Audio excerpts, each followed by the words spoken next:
Hello everyone, I'm Federica Lombardi. I took part in EQ1's VR class for the winter semester 2020-2021. Timebound is my VR experience inspired by Michael Ende's novel Momo. The title refers both to the story and to the actual mechanics of the game, which is time-bound to a 5 minutes gameplay. The player plays the role of Momo, who has to save and free the time that has been stolen by the men in grey. To do so, they have to enter a world where time has stopped, a dark place filled with cigar smoke. The only light sources are some floating candles, a turtle with a bright shell, and some weakly luminescent flowers. When stepping close to those flowers, the player can watch them bloom in light and make the surrounding area brighter for a few seconds, helping them find a way through the darkness. The player is not explicitly told what to look for, but there are some hints to help them reach the end of the level. The brief was to recreate a 5-minute VR project to be used in collaboration with a bookshop after a reading of an extract. So I selected an extract from the novel to link to the VR experience and created an introductory level that would serve as a link between the book and the game. In the first pre-level, the player has a first insight of what will happen next by looking at some drawings that mysteriously appear on 3 floating stones. The only interaction possible in this void is to cross a door, following the turtle Cassiopeia. The concept was developed after reading the book. During the reading, I selected few extracts that could serve as a base for a simple gameplay in VR. Next step was to sketch my ideas into a storyboard and organizing my work for the next months. I started by listing all the props that I needed, while also getting a first draft of my level design. My first idea looked something like this. I then started testing some functionalities in Unreal for what were the most important elements in my level, and started to get an understanding of the process. Here you can see my first studies in Unreal Engine.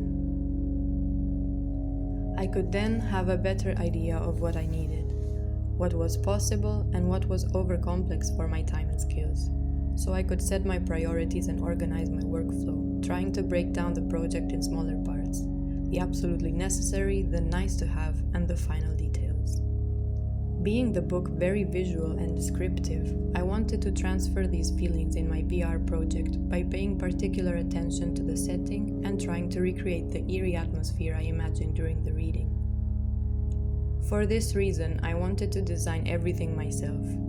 This was very important to achieve a personal style that was not seeking for realism. I had few unsuccessful tries with several softwares before I found the most suitable workflow for me.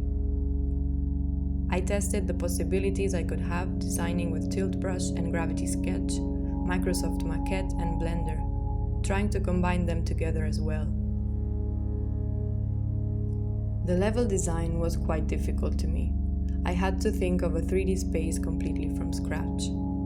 It had to be not too big and not too overseeable. An environment that would confuse the player but also not get them completely lost, and at the same time look appealing and interesting enough. My first approaches were just good old pen and paper or digital sketches.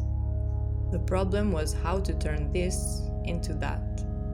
To do that, I helped myself with Microsoft Maquette, which is very intuitive and lets you shape your ideas in 3D pretty quickly. Once I had a more clear idea of my environment and the props needed, I used Gravity Sketch to make my models. Later, I reworked the models in Blender, where I could clean the mesh and export it so that it would be compatible with Unreal Engine. For the materials, I used a combination of free drawing in Photoshop and the painting tool in Blender to paint directly on my models. I built some architectures, some animals and plants, grass, various objects, and most of them I didn't even use in the end. For my project, light had a crucial role. My whole concept was built upon darkness and light spots, hiding and revealing. The tricky part was to obtain a light that would really look dark without being exactly night. This is what I had in mind from the book.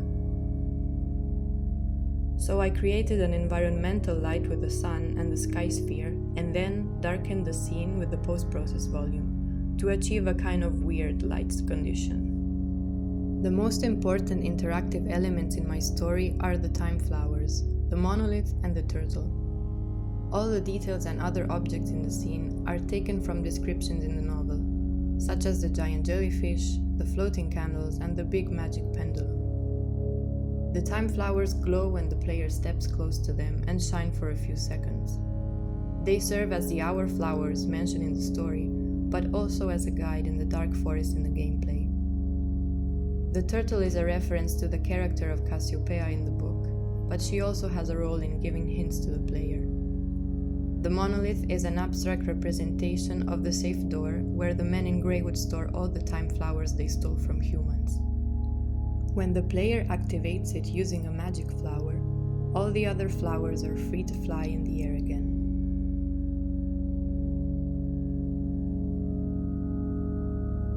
Last thing was the sound design. I decided to use some forest sounds as a background and some sound effects that would add realism to the experience, and of course warn the player that some interaction was happening.